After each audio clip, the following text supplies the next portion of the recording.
Bonjour à tous et merci de votre invitation au 28e congrès de l'Abri Trigo. C'est pour moi un honneur d'intervenir en introduction de votre séquence sur l'avenir de l'industrie du blé dont l'activité est fondamentale pour survenir aux besoins de nos pays.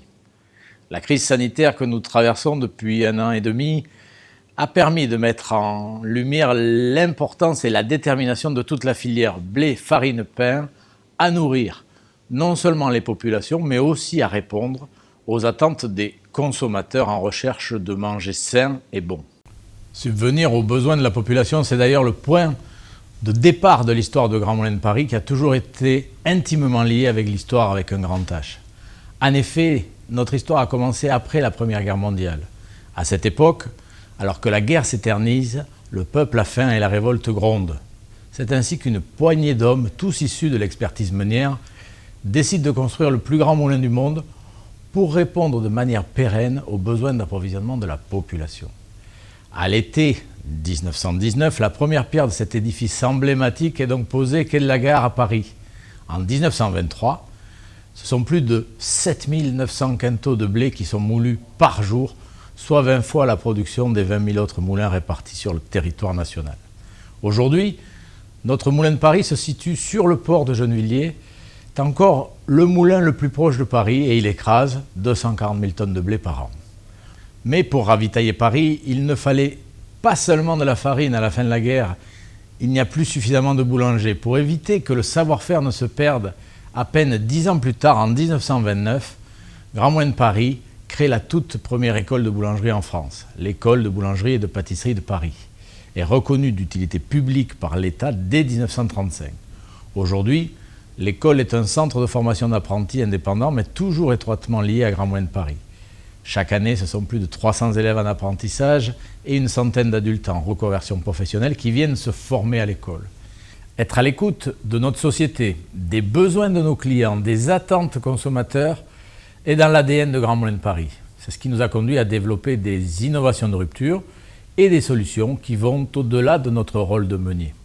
En 1968, pour permettre aux artisans boulangers d'offrir différents produits aux consommateurs et répondre à la concurrence grandissante, Grands Moulins de Paris lance le premier mélange meunier, le mélange pain-campagne.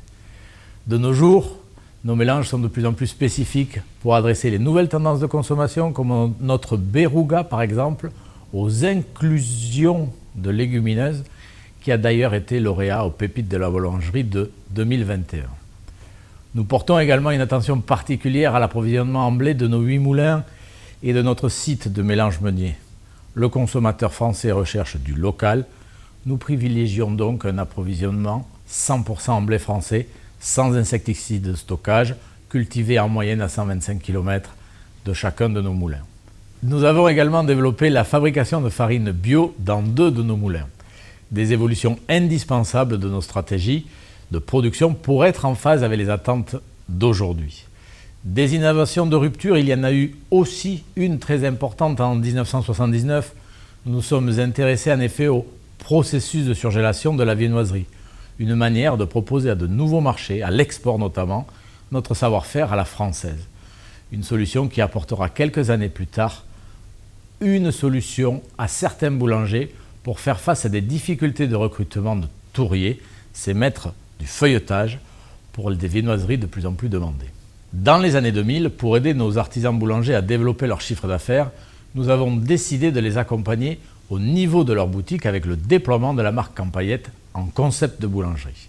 Et en 2019, Grands Moulins de Paris est le premier meunier à proposer aux boulangers son catalogue produit en ligne pour commander en quelques clics.